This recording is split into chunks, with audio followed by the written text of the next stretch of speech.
کہا کہ میں آخری آفت بھیجوں گا، اور جب یہ آخری آفت بھیجی جائے گی تو فرعون جو ہے خدا کے لوگوں کو جانے دے گا۔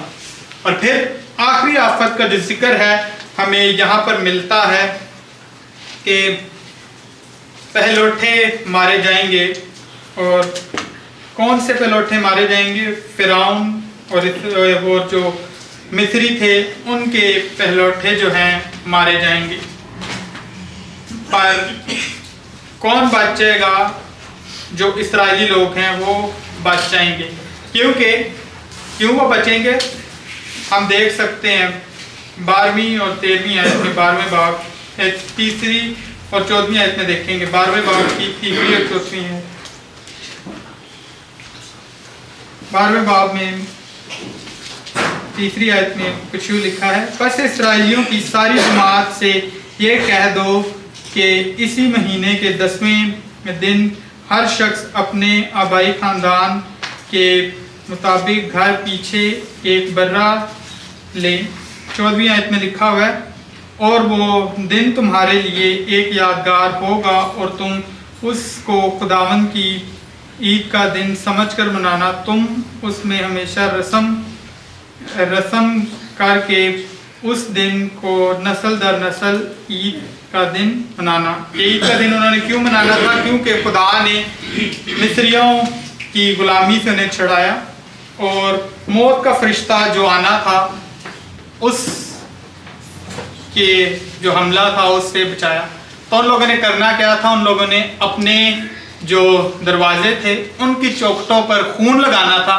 جب ان لوگوں نے خون لگانا تھا تو خون لگانے کی وجہ سے ان کے پہلوٹے جو تھے بچ جانے تھے۔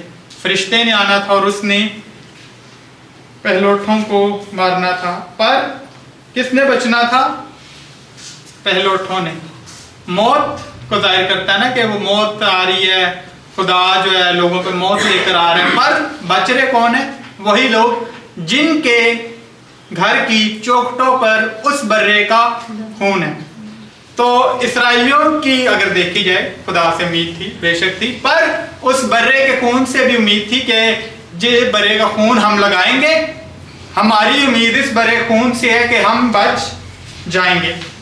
اور خدا نے پھر اس کے بعد جو ہم نے آیتیں پڑھی اس کو ان کے لیے یادگار بنا دیا کہ جس طرح سے خدا نے اسرائیل کے پہلوٹوں کو بچایا تھا مصر میں، اس چیز کو انہوں نے یاد کرنا ہے کہ خدا جو ہے ان کو یاد کرنا ہے کہ خدا نے کیا بڑا کام کیا تھا، کیا بڑا فضل کیا تھا، اور کیا بڑی نجات انہیں دی تھی۔ اس رات کو انہوں نے اس کو یاد کرنا تھا۔ پرانا عہد نامہ جو ہے ہمیں مسیح کی طرف ہمیں پوائنٹ کرتا ہے۔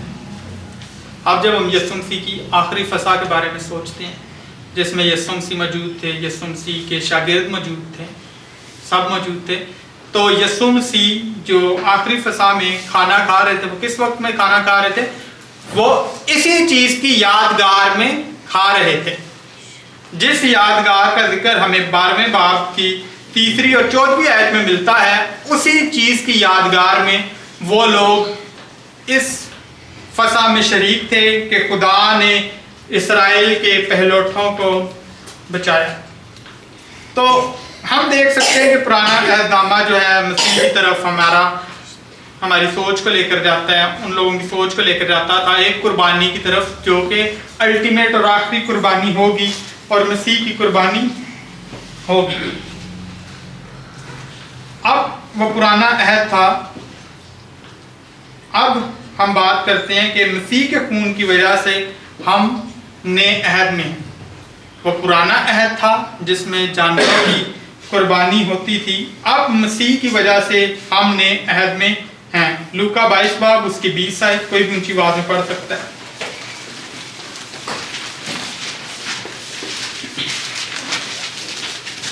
لوکا 22 باب اس کی 20 آیت۔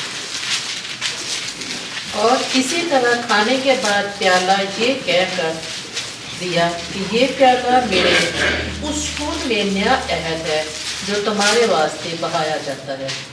تو مسیح نے کہا کہ جب مسیح نے اس جگہ پر جو ہے پیالہ لیا اور کہا کہ یہ میرے خون میں نیا عہد ہے، تو نیا عہد مسیح کے خون سے شروع ہوتا ہے. ٹھیک، نیا عہد جو ہے مسیح کے خون سے شروع ہوتا ہے. مسیح کا خون بہایا گیا اور مسیح کے بدن کو توڑا گیا. پہلے کرنتھیوں میں لکھا ہوا ہے. اسی کی یادگار میں ہم آج یہ کرتے ہیں. مسیح نے فسح منائی. مسیح نے فسح کس وجہ سے منائی؟ اس نجات کی وجہ سے جو خدا نے اسرائیل میں لے کر آیا تھا. ہم کس وجہ سے مناتے ہیں؟ ہم اس نجات کی وجہ سے مناتے ہیں جو مسیح لے کر آیا تھا ہمارے لیے. ہم اس کی یاد میں مناتے ہیں، مسیح کے خون کے بہنے اور اس کے جسم کے توڑے جانے کی وجہ سے.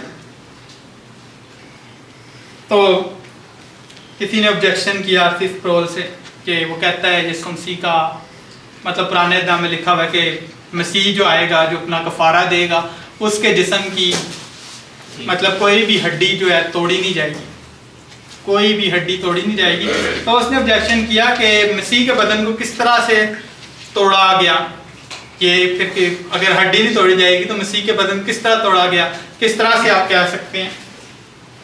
پر جو ہم بات کرتے ہیں کہ مسیح کے بدن توڑا گیا، وہ پہلے کرنتھیوں میں ہی لکھا ہوا ہے یہ بات کہ مسیح کے بدن توڑا گیا. تو وہ کہتا ہے کہ مسیح کے بدن کو جو مطلب جب کوڑے لگے اور یسوع مسیح کا خون بہا تو وہ سب کس چیز کو ظاہر کرتا ہے؟ جسم کے ٹوٹنے کو ظاہر کرتا ہے کہ یسوع مسیح کے جسم کو توڑا گیا. تو وہ اس طرح سے جو ہے توڑنا جو ہے مسیح کے خون جسم کے توڑنے کو ظاہر کرتا ہے. مسیح کے بدن کے اوپر جو مختلف تشدد کیا گیا وہ مسیح کے جسم کے ٹوٹنے کو ظاہر کرتا ہے. پھر ہم دیکھ سکتے ہیں آگے عبرانیوں 10 باب اس کی 4 سے 10 ہے.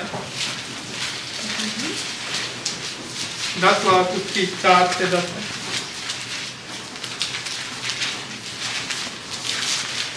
کیونکہ ممکن نہیں کہ بیلوں اور بکروں کا خون گناہوں کو دور کرے، اسی لیے وہ دنیا میں آتے وقت کہتا ہے کہ تو نے قربانی و نذر کو پسند نہ کیا، بلکہ میرے لیے ایک بدن تیار کیا.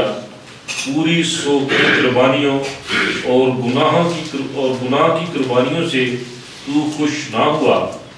اس وقت میں نے کہا کہ دیکھ میں آیا ہوں، کتاب کے ورقوں میں میری نسبت لکھا ہوا ہے تاکہ اے خدا تیری مرضی پوری کروں. اوپر تو وہ فرماتا ہے کہ نہ تو نے قربانیوں اور نذروں اور پوری اپنی قربانیوں اور گناہ کی قربانی کو پسند کیا اور نہ ان سے خوش ہوا، حالانکہ وہ قربانیاں شریعت کے موافق گزرانی جاتی ہیں. اور پھر یہ کہ کہتا ہے کہ دیکھ میں آیا ہوں تاکہ تیری مرضی پوری کروں. غرض وہ پہلے کو موقوف کرتا ہے تاکہ دوسرے کو قائم کرے. اسی مرضی کے سبب سے ہم یسوع مسیح کے جسم کے ایک ہی بار قربان ہونے کے وسیلہ سے پاک کیے گئے ہیں. اور ہر ایک کاہن تو کھڑا ہو کر ہر روز عبادت کرتا ہے اور ایک ہی طرح کی قربانیاں بار بار گزراتا ہے جو ہرگز گناہ کو دور نہیں کر سکتی. آگے بھی 10 تو پڑھ لیا 10 تو ہم اس آیت میں دیکھ سکتے ہیں، ان آیات میں ہم دیکھ سکتے ہیں کہ پہلے وہ قربانیوں کے بارے میں بات کرتا ہے. پہلے وہ پرانے ادامی قربانیوں کے بارے میں بات کرتا ہے کہ جو کاہن تھے وہ آتے تھے اور قربانیاں کرتے تھے اور وہ ایک ہی طرح کی قربانیاں گزرانتے تھے. پر مسیح جو ہے ہمارے لیے ایک ہی بار اپنا خون لے کر پاک ترین مقام میں چلا گیا اور خدا کے ساتھ ہمارا ملاپ کروایا. یسوع مسیح نے جب کفارہ دیا اپنا تو ہیکل کا پردہ جو تھا وہ چاک ہو گیا. اب اس کا مطلب کیا ہے کہ خدا کے ساتھ انسان کا میل ہو گیا ہے، اب قربانیوں کی ضرورت نہیں. خدا کے ساتھ جو مسیح نے جو ہے اپنے خون کے وسیلہ سے ہمارا ملاپ کروا دیا ہے. اور اس ملاپ کی وجہ سے پرانی حوالے میں یہ تھا، پرانے کو وہ معکوف کرتا ہے. تو جب وہ پرانے کو معکوف کرتا ہے تو وہ نئے کو جب شروع کرتا ہے، نئے عہد کو شروع کرتا ہے، تو اس میں کیا ہے؟ مسیح کے کفارے پر ایمان ہی کے وسیلہ سے نجات ہے. پرانی قربانیوں کی اب ضرورت نہیں. عبرانیوں 7 باب اس کی 25 آیت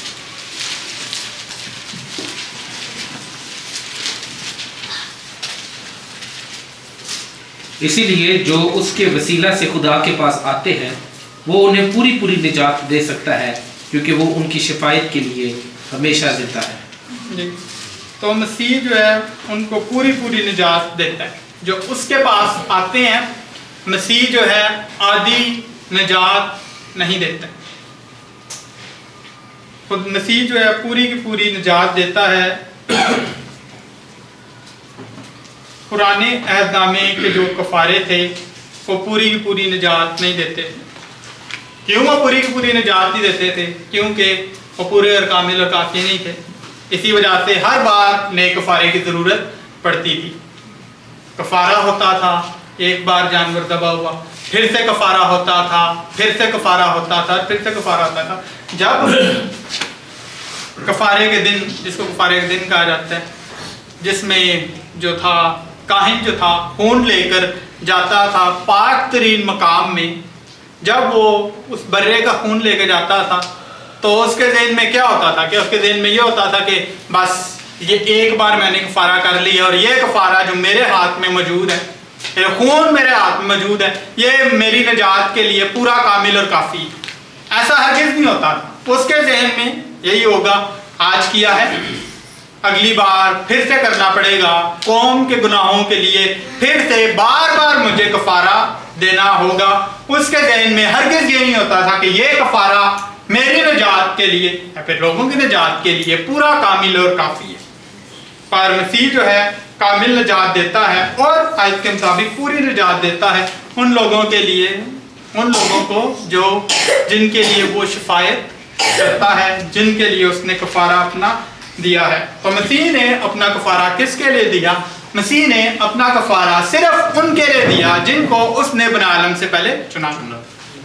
پوری دنیا کے لیے نہیں، صرف انہی کے لیے جن کو مسیح نے بنا عالم سے پہلے چنا تھا، ان کے لیے مسیح نے اپنا کفارہ دیا۔ لکھا ہوا ہے، یسوع مسیح کہتے ہیں کہ میں اپنی بھیڑوں کے لیے اپنی جان دوں گا۔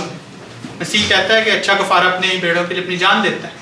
اب جو ہم دیکھتے ہیں، جو متی کی انجیل ہے اس میں ہم دیکھتے ہیں کہ ایک طرف جو ہے بکریوں کا ذکر ہوتا ہے اور دوسری طرف جو ہے یسوع مسیح کی جو بھیڑیں ہیں ان کا ذکر ہوتا ہے کہ وہ ان کو علیحدہ اور الگ کرے گا۔ تو مسیح نے اپنی بھیڑوں کے لیے اپنی جان دی ہے۔ لکھا ہوا ہے کہ وہ اپنے لوگوں کو ان کے گناہوں سے بچائے گا، کہ مسیح اپنے لوگوں کو ان کے گناہوں سے بچائے گا۔ مسیح کے لوگ کون ہیں؟ جن کو خدا باپ نے بنا عالم سے پہلے چنا ہے، اور پولس رسول کہتا ہے کہ اس نے ہمارے گناہوں کے لیے اپنی جان دی ہے۔ تو جن کے لیے مسیح نے کفارہ دیا ہے وہ لوگ نجات پاتے ہیں، وہ لوگ ہمیشہ کی زندگی پاتے ہیں۔ جن کے لیے کفارہ نہیں دیا وہ لوگ جہنم میں جاتے ہیں۔ اگر سوچیں مسیح نے پوری دنیا کے لیے اگر اپنا کفارہ دیا، مسیح نے اپنی جان اگر پوری دنیا کے لیے دی ہے، تو اگر پوری دنیا کے گناہوں کے قہر کو اس نے سہ لیا ہے تو پھر لوگ جہنم میں کیوں جاتے ہیں؟ سزا تو پوری، سزا بہت ہی سزا پوری کافی تھی، مسیح کو سزا مل گئی ہے، تو لوگوں کو کیوں پھر سزا ملے ان کے گناہوں کی جہنم میں؟ اس کا جواب یہی ہے کہ مسیح نے اپنے لوگوں کے لیے جان دی ہے۔ چونکہ اس نے اپنے لوگوں کے لیے جان دی ہے، جو لوگ اس کے ہیں، جو لوگ اس پر ایمان لاتے ہیں، جن کو نجات ملی ہے، وہ لوگ نہیں اس گناہ کی سزا کو پاتے۔ جس طرح سے پرانے عہد نامے میں جب فرشتہ آیا اور اس نے مارا ان لوگوں کو، تو جو اسرائیلیوں کے بچے تھے وہ بچ گئے۔ کیونکہ انہوں نے برا کے خون کو اپنی چوکھٹوں پر لگایا تھا اور خدا نے انہیں پہلے ہی بتا دیا تھا۔ اور وہاں پہ لکھا ہوا کہ ان کے اوپر کتا بھی نہیں بھونکنا پائے گا۔ کیوں نہیں کتا بھونکنے پائے گا؟ کیونکہ کفارہ ان کے پاس موجود ہے، کوئی ان کو ضرر نہیں پہنچا سکتا، کیونکہ ان کے پاس امید ہے، اور ان کی امید کس میں ہے؟ اس کفارے میں ہے جو ان کو بچانے کے لیے اس وقت کے لیے کافی تھا۔ مسیح کا کفارہ ہمیشہ کے لیے کافی ہے، اس وجہ سے وہ ہمیشہ کی زندگی دیتا ہے، ہمیشہ کے لیے ہے۔ اس کفارہ وہ ہو گیا، پر اس کا اثر تا حیات موجود ہے۔